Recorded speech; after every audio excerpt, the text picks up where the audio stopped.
This is the Authentic Change Podcast, and I am Mike Horne. Authenticity reflects what we want from each other and our organizations: open communication, trust, community, fun, and opportunity. I want to help you to do your best in your personal and professional relationships. This podcast delivers expertise, insights, and approaches on authentic leadership, to live your purpose, to lead from your values, to establish connected relationships, to steward people and culture change, to build and sustain prosperity, and to open doors and possibilities. This podcast will assist you in paving the way forward to personal, team, and organizational prosperity. Welcome to the Authentic Change Podcast with Mike Horne. I am delighted today to have as our guest Dr. Dave Jamieson. Dave is a legend in so many fields, but in the fields that are important to us as authentic leadership change practitioners, as people who care about organizations and their growth and the livelihood that people make in their organizations, Dave Jamieson is a rock star. He's a legend in this regard. Dave has so many accomplishments, it's going to be difficult for me to cite all of them. And I'm going to give Dave a moment, in just a moment, some time to talk about himself. But Dave has been focused on advancing our understanding of organizational change and consultation. And today he is president of the Jamieson Consulting Group, and he helps educate executives and practitioners of change. Dave's an avid writer and teacher and sought after educator and consultant for those who wish to know more about the use of self, about the development and growth of organizations and the people within them. So Dave, welcome to the Authentic Change Podcast. Again, I'm so glad that our audience and our guests have an opportunity to interact and to meet with you. Dave, could you say a few words about yourself, please? Thank you so much, Mike. Yeah, it's very good to be joining you. Well, I spent the majority of my life in consulting and about 40 some years in full-time consulting with a little bit of side teaching. And then I chose to do full-time teaching for a while to kind of test the academic scholarly side along with the practice side. And I've just completed that about a year or so ago. So now I'm back into not sure what the next stage is, but I'm kind of looking at a number of interesting possibilities. So, but my interests are always still the same. It's how do we develop better leaders? How do we develop better organizations? And how do we help people show up as their best selves? These are all common interests for me. So. Dave, this is so wonderful. And again, for our audience, this third point that you made about how do we bring our entire selves, our whole selves to work. Dave, you've been at the work of use of self, personal agency, agentic behavior, both as a researcher and now as an expert in that field. And I think it's a topic that relates directly to authenticity and how people bring their whole selves to work. So if you were to take a moment there to think about the connection between how one uses him or herself or their self and authenticity, what would you say? Yeah, there's a couple of things come to my mind first. One is the different uses of the term authentic. And one way to think about that is a lot of people think of authentic is how I bring my whole self to everything I do. Other people think of it as, me living with my values, and therefore I'm living as the person I want to be. And I think the reality of who the whole person is one of the critical pieces, and that is most of us understand a lot about ourselves, but if we don't get good, trusted, honest feedback from other people, we're always missing pieces of that, where there's things that others see in our behavior and our results and our impact that we need to learn from them. One of my favorite little monograph books when I was studying the field is called It Takes Two to See One. Oh, that's a great time. That it's a wonderful one, and that's the concept that we use in Use of Self, because it's not something where just your thinking about your own self-awareness is enough. So that's one piece, is how aware are we of who we are and what our whole self is. Number two, most parts of us are our strengths and our values and our ethics and our integrity, as you talk about. And the point being, those are the parts that we want to show, but there's a shadow side for everyone. And really what makes up the shadow side are things that have been denied or disowned, or things that were never encouraged as we grew up. So parts of ourselves may get buried. And so shadow doesn't mean good or bad. It means it's out of our awareness. I think it's really tough to begin to think about bringing your entire self or bringing your best to any situation. If you feel any of those things, if you feel denied, disavowed, and that's right. So what are some of the, I want to go back to the first point though, relative to how aware are we of ourselves, and what's our sense of that? Of course, we can talk about feedback, but how would you answer the question, help someone figure out how aware they are? I think part of it is dealing with some of the clues, some of the avenues that one can look even for their own self, is what makes them vulnerable. When do they get anxious, and what is it that makes them anxious? Because as we use those as self signals, they help us understand when emotion is getting in the way of our rational thinking in some way. And so whenever we get to that point, we can learn something more about ourselves and the way we grow. The way we grow is we become more involved in managing that differently. So that if I'm afraid every time I'm with somebody who has a higher level job than I do, every time I'm in the room with a higher level person, if that causes me some anxiety, then I am never going to be able to be my best self when I'm surrounded by people like that. So I want to learn about that. And then I want to learn about new coping mechanisms and new behaviors that I can do differently. And so when people are improving themselves, what I find is they're experimenting with new things, they're trying new things, and they're getting support from some of the people around them who care about them. And that's really great, because then people say, oh my God, I used to be quiet in all those meetings. Now I spoke up and people are treating me completely different. They're starting to recognize me. Where does the energy come, Dave, to make those kinds of changes? You're so right. I can think of examples in my own career where, the fear of confronting authority, the fear of confronting an executive, and I don't mean confronting in a negative way. But living up, being normal with them. Yeah, that's right. So how do we find that energy? Does it arise out of some sense of dissatisfaction with the status quo, or arise out of some vision that we have of creating a different future for ourselves? Yeah, I think I like both of those reasons. One of them clearly is in the same way that we talk about organization change as starting with a dissatisfaction with something in the current state.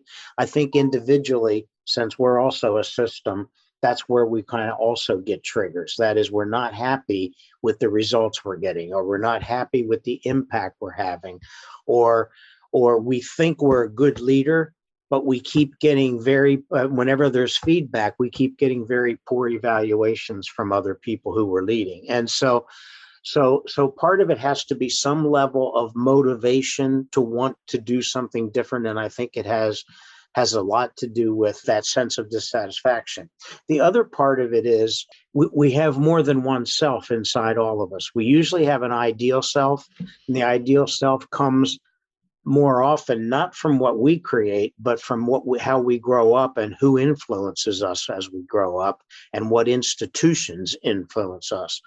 So there's something there that says, this is how I should be. Right? Now, that narrative can be carried for 50 or 60 years in your head. and you keep trying to be that way, but it may not be your true self.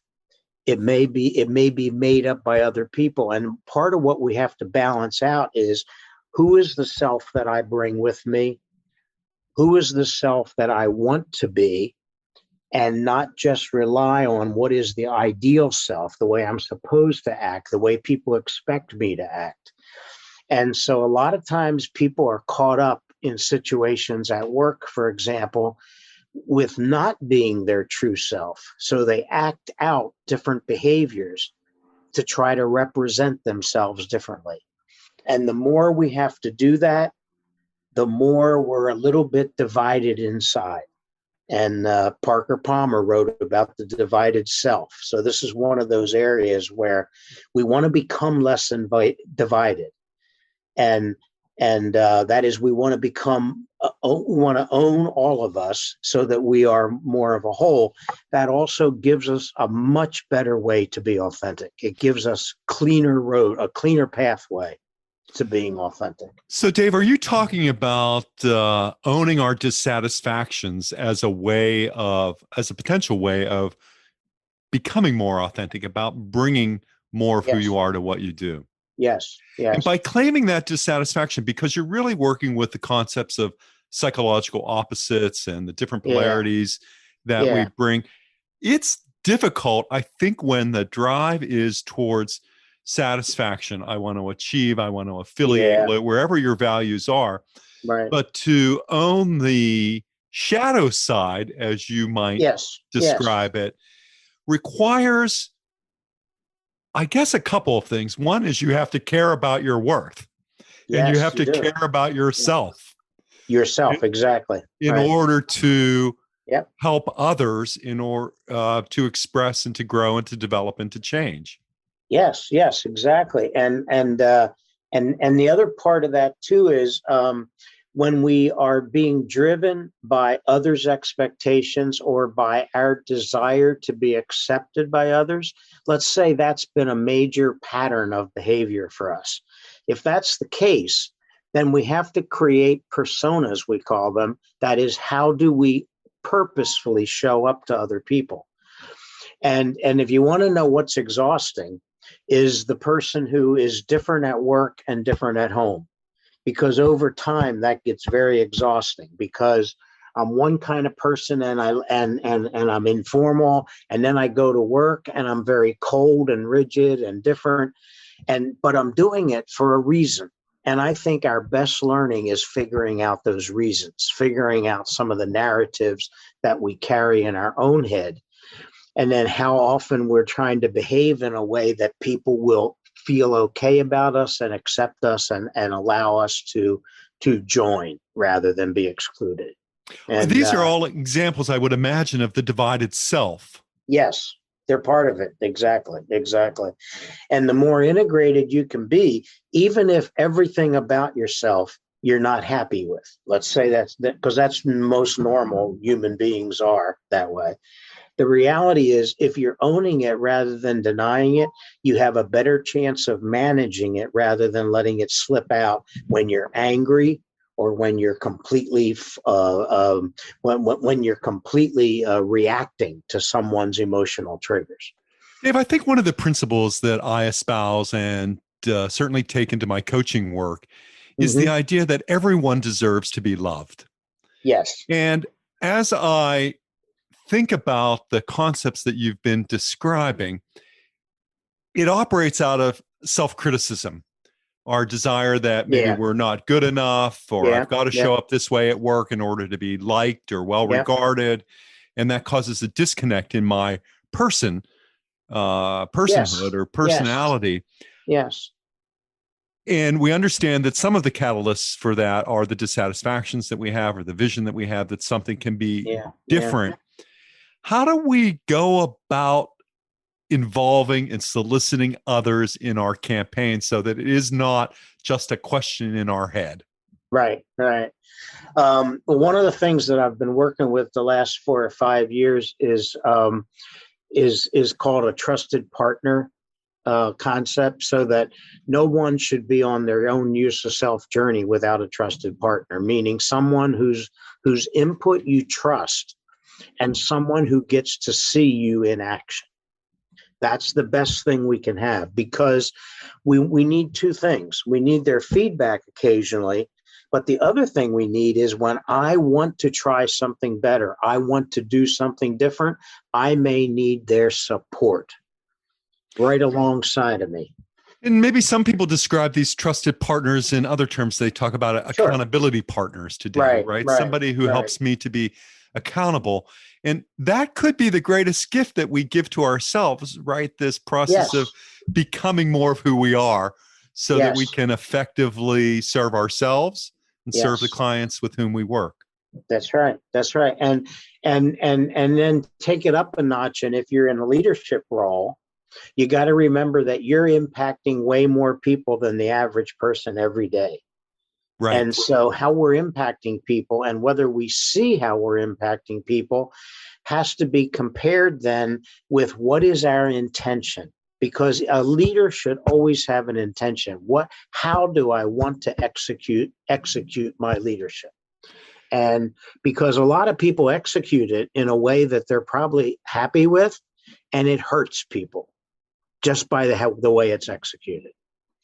But they may never know that. They may never find out about it. And hence the importance of feedback. Yes, that's where that piece comes in. And as you and I know, I mean, executives often don't get much feedback, or their feedback. They don't get much, no.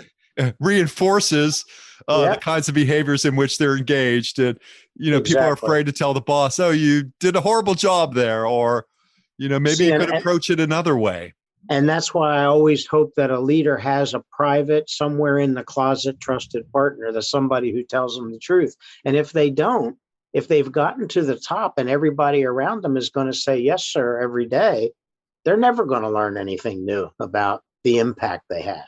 I wonder if we have a scarcity of an abundance mentality when it comes to helping ourselves in this regard. Yeah. And what might contribute to those factors? Why don't so many people dive into leading a fuller, more productive life in organizations? Fear? Fear, yes. Fear's big. And I'm not good enough is part of it, which a lot of people have been told half of their life in a variety of ways that they're just not good enough. See, and what that does is that affects their agency, and it affects their confidence. And I think all these dots, by the way, can be connected. And so the reality is when I'm not very confident that I can do what I think needs to be done, then I also lose my self-efficacy in the way, and my agency, because I don't feel like I'm capable. Let's say a leader who's harsh and rough on people, and they go to a leadership development program and they learn how they're supposed to be nicer, get to know the person, and be human with them, and they don't know how to do that. Right. And so they're very much afraid of doing it, because they have to be because they learned that as a leader, I have to be really good at what I do, And so it's not all inside our heads, but at least we have to be willing to own the fact that part of it is our own narratives, and then a part of it is other people's narratives. And I assume that much of this operates or stems from the exercise of our personal values. Yes, values are critical. And I would imagine that you and I come from a point of view that embraces, I'm not sure about this, but I think both of us embrace humanistic values. We believe absolutely the worth of the individual, the dignity of the individual, about growing inclusion around us by having diverse people and diverse ideas near us. That's absolutely right. When those values aren't held by that's someone, then do I have license to be the authentic jerk that I am, or I value profits over people, or I value X over you? Yeah. Well, I mean, I think that's part of the problem. I know a lot of people who I think believe in a lot of values, but they have trouble living them. Yes. And so I think part of one of the things I think is really valuable about values and value exercises is I think people should do some serious investigating of what values they truly hold for real. Because let's say being honest with others is a value of mine. And I'll bet on any given day at work, you can figure out 5 or 6 places where you're not being fully honest with people. Sure. And so you have to own it and say, maybe that value is not a 10 on my scale yet, it's a 6. I need to move that one up a little bit. But our values are the base, are a big base of our behaviors. I mean, the culture we work in and the people around us, they're very big influences on our behavior, but so is our own values. And how does that begin to translate then, Dave, to a group scale or to a team scale?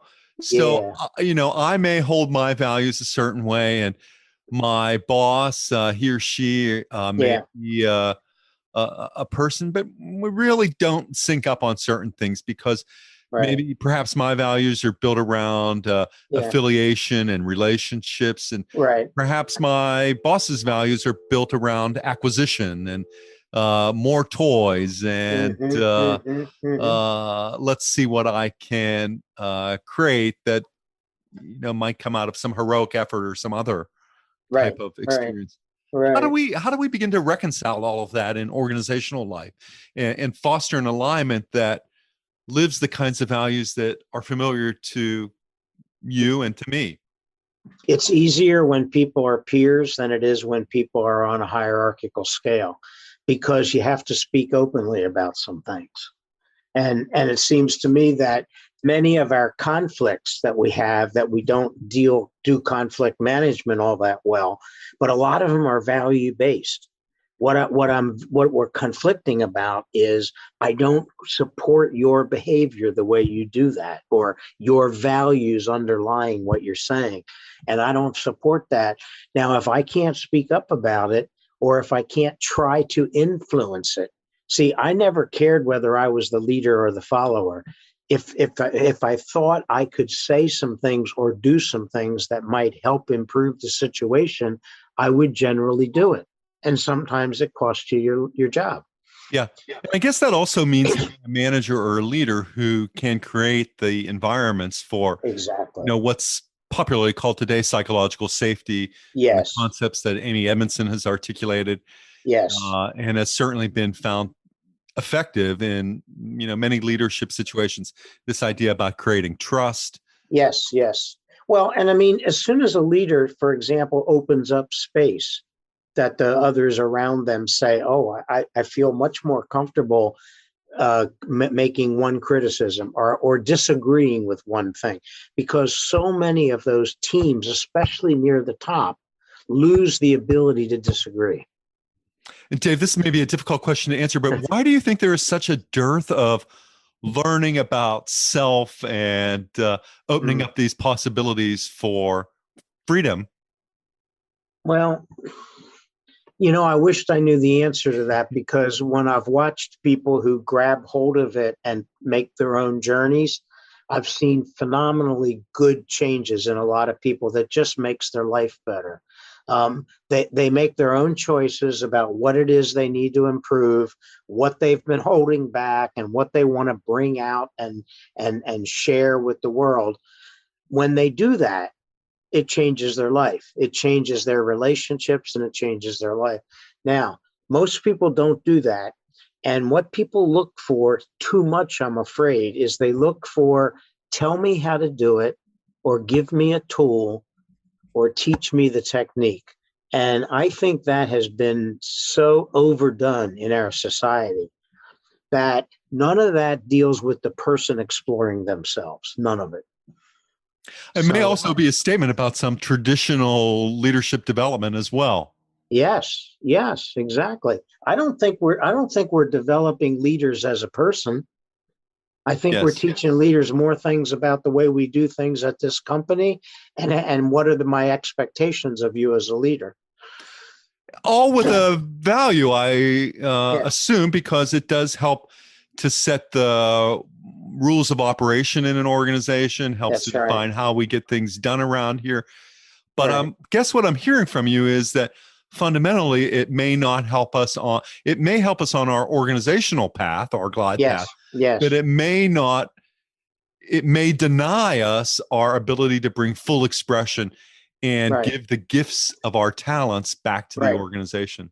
And that's a Right. huge loss. And that might be what engages the best in the other people. Mhm. See, when we act a certain way, we alienate more people than we engage. Yeah, I don't know if you're familiar, but there's also there's also some argumentation around authentic leadership.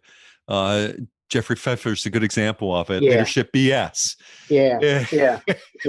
And I'm reminded by one of my early mentors, and certainly a colleague of yours, the late Warren Bennis, Yes. who at one Yes. point said, despite how prolific he was on the topic, never has so much been said about so little when it comes to leadership.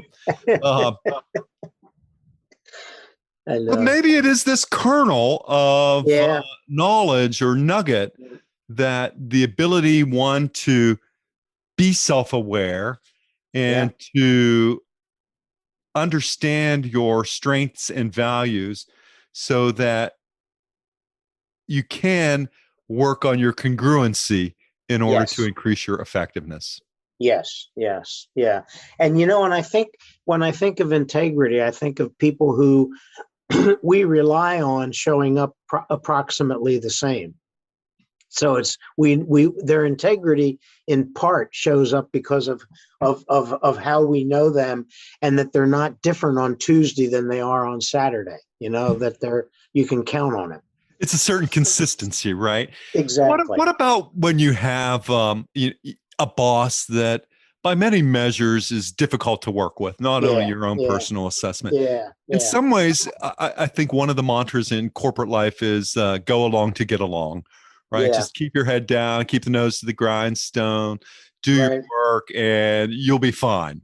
Yep. The Yep. reality is that we're not often fine. No, I know, and if you're being and if you have to suppress many of your own resources and ideas in order to put your head down and go along with everything, if you do that enough, then you're hurting your own wellness during every day that you're doing that. You're not really, because what you want to be is on a team where they value the different points of view that all those people have. But when it gets suppressed, then where does it go? It Because goes the in the expression of hallway. the expression of individual ideas and the expression of individual Right. values ultimately contributes to all innovation in organizations, I That's think. right. That's right. And you've led teams and that were good probably, and some that weren't. I've had some Well, I've been wonderful members of experience. teams too. Yeah, I know. I mean, I've been on a million teams that were dysfunctional, and I've been in some where I've had the chance to lead them and create just simple ground rules and relationships with everybody, with everyone else. I mean, it's not enough to just have each individual team member relating to the leader. There needs to be crisscross, interdependent relationships all the way around. And sometimes you need to do a little bit of work on that, because once that happens, then you have better meetings, then you have more freedom for people to speak up and suggest things. And if they're at the level of a member of your team already, they ought to be a valued person, and we don't want to be suppressing what they're thinking. And I don't mean it has to be a free for all either. I just mean that people feel that they're comfortable enough to say what they need to say, even when the leader's in the room. Dave, you spoke about having a partner to help you on Yeah. this journey, Yeah. that it's difficult to create momentum, progress Yeah. By yourself. without Yeah. by yourself. It is. So Yeah. how do we solicit this kind Yeah. of partner? How do we invite somebody into what may cause us to be very vulnerable? One of the words that you Sure. Yeah. Yeah. used early on in our discussion today. Yeah. Yeah. I try to think of it as, first of all, it's somebody who you like and trust. I mean, who else are you going to talk to? But a lot of people immediately go to their best friend, and they don't always get honest feedback from your best friend, because everything you do is fine. The idea that the person gets to see you in action in some forms, doesn't have to be every day. So it could be a person that's in your organization, or it could be someone who's outside of your organization, but they still interact and see you in action a lot. So that's what I think is important. But do you think when we work on improving these relationships at work, we also create benefit in our intimate relationships? Or what's the relationship between those? Oh, yeah. Yeah. Your personal life and your professional life are very highly connected. And a lot of people try to keep them completely separate. And that actually aggravates the divided self a lot, because they try to be a completely different person in their intimate relationship, and then somebody completely different who shows up at work. And what I'm thinking, what makes life a little bit easier, and I don't mean you can do this in every situation, because there are meetings you're in and there are situations you're in where you should not always speak up everything that's on your mind. That would not be smart. But you do want to be more congruent, so that when you're having a conversation with someone at home and a conversation with someone at work, you're following at least a few very common values, and you're behaving in a way that you're proud of, that you think this meets who I think I am. It seems that there's a dynamic relationship between our confidence and our courage. Yes. To take something on. I don't know if confidence is required to begin this exploration of who am I and what do I bring to the situation, or if it's the inquiry that creates the confidence. If you were to, begin to offer someone a first step in beginning to think more about authentic behavior in the workplace, what would be those first or two steps? I mean, you've identified some amazing things so far. Well, I think what's helpful to everybody is I try to get people to always start with what I call a form of an honest self-assessment, meaning we all have instruments we do. So those are pieces of it. That's never the whole. That's always a piece of it. And then the other side of it is sometimes I just do this with the person and about 6 or 7 questions, open-ended questions, where they try to identify the things that they feel they trip over in trying to do their work, or the things that raise the most vulnerabilities for them, or the things that give them the most joy when they're acting in a certain way. What are they doing? And if I can get people to do that, that usually lays out a rough version, not a therapist version, but a rough version of the landscape that they're working in. And that allows them sometimes to, and if you're in a coaching, you can then ask them questions about that. So which thing do you think gets in your way the most, or which thing are you most dissatisfied about and would love to change? Because then they can pick a priority and start working on it. Dave, for our listeners, this is just a cornucopia of knowledge and information and sheer delight related to the topic of use of self and personal agency, and how those concepts relate to authenticity and integrity.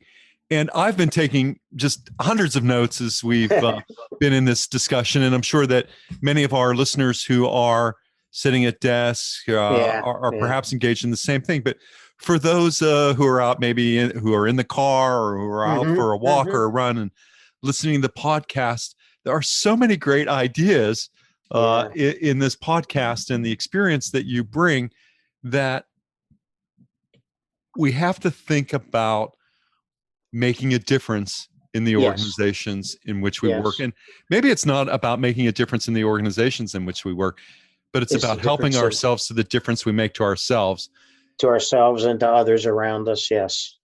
Which in turn contributes to better organizations. Well, and one of the other very interesting basic concepts involved is that every situation is made up of self plus others plus a context, which is Kurt Lewin's field theory. Yeah, and I think it's what you underscore, Dave, in all of this, that there's very little individual heroic effort. No. I mean, that accomplishes much in right. group or team life or in Right. organizational life. And I think what I'm hearing is that just as with enterprise, the Hmm. personal enterprise requires partnership. Your Absolutely. ability to take this conversation out of your head or out of your belief Yeah. Yeah. and to gain traction with someone else in Well, order to. and what helped me a lot in this was not studying it as an abstract concept. It was when I started teaching others and having lots of grad students who would go through courses, electives, and stuff on use of self, and we had to figure out how do people grasp it because nobody ever heard of it. Right. And so, how do we get people to take step one, and what does step two look like, and what kinds of support really work? And so it was like no other course. Obviously, it was like it was. They all got trusted partners, people who they didn't even know, but other people in the class, and different things like that taught me things that I didn't realize how hard it was going to be to get other people the right concepts so they could launch their own journeys. And that's what's happening now. And so true in how we solicit this kind of feedback. I believe that the qualities of feedback often differ between stranger feedback Yeah, and feedback from those with whom we're more yeah, intimate. yeah, yeah. And That's right. how do we bring some connection Yeah, so that these distinctions again between our professional life and our personal yeah, lives yeah. are Well, bring us together? well, I mean, here's the problem. I mean, think about all the feedback people get that is driven by the giver. That is, it's not in service of you. It's in service of what they are saying. So there's a ton of feedback people get. Sometimes that's hurtful, but they believe it because they think it's still valid. And sometimes it's not. It's motivated by something completely different.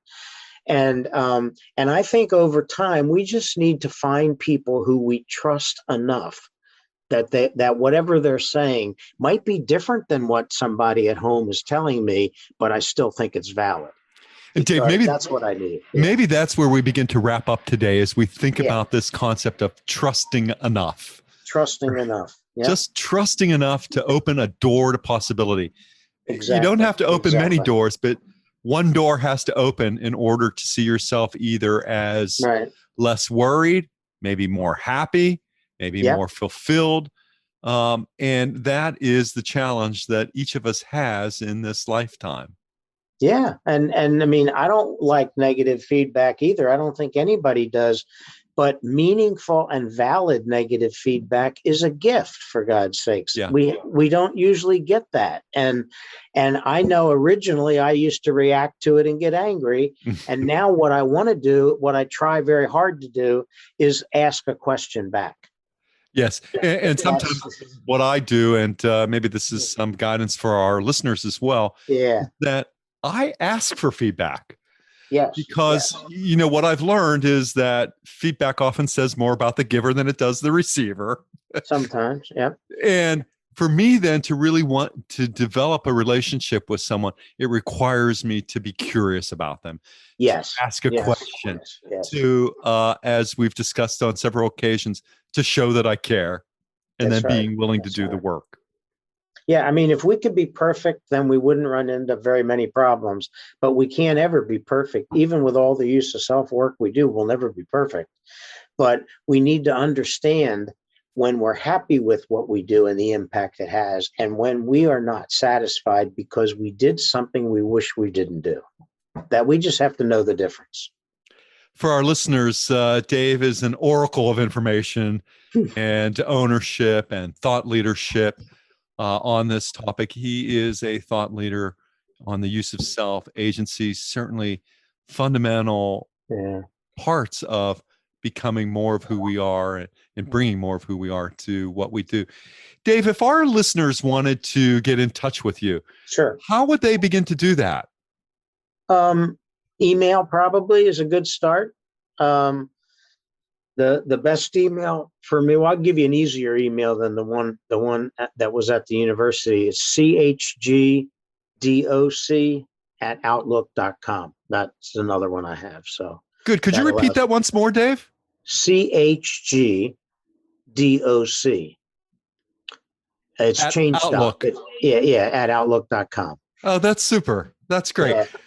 So you'd encourage people to get in touch with you via email Sure. as a way to begin a dialogue and a discussion. That's a good start. Thank you for your generosity in this regard.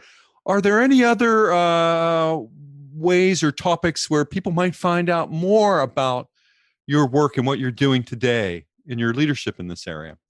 Yeah, the global study on use of self is available everywhere, just about. I mean, it's on the website from Mian Chung Judge's company, which is called I forget now. Darn it, quality equity and limited. Yeah, quality and equity limited.